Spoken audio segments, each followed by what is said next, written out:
אני רינה קורש באוצר שלי, פיתוח אינטליגנציות מרובות בגיל הרך.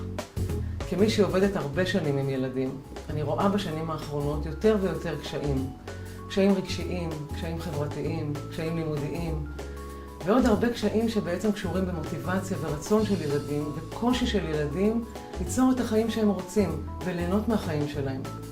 אני בטוחה שאת כאימא לילד בגיל הרך שואלת את עצמך הרבה מאוד רגעים במהלך היום, איך אני יכולה לעזור לילד שלי להיות ילד יותר מצליח, נבון, מאושר, שמח, חברותי? איך אני יכולה להיות האימא הטובה ביותר בשביל הילד שלי והאימא המשמעותית ביותר בשביל הילד שלי? ואני בטוחה שיש רגעים במשך היום שאת שואלת את עצמך איך אני אמורה להגיב עכשיו, או איך לפתח עכשיו את החלקים האלה שאני רוצה לפתח אצלו. הקשר שלך והמעורבות שלך בחיים שלו הם מאוד משמעותיים בגיל הרך, בשנים האלה שאת נמצאת איתו.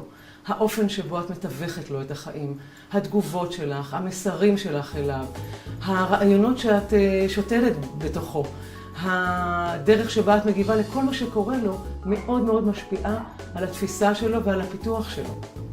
פעם חשבו שיש רק אינטליגנציה אחת, מה שקולטים ואחר כך מה שפולטים. אבל בשנים האחרונות יודעים שיש כל מיני סוגים של אינטליגנציות. אני בטוחה שגם את רואה את זה.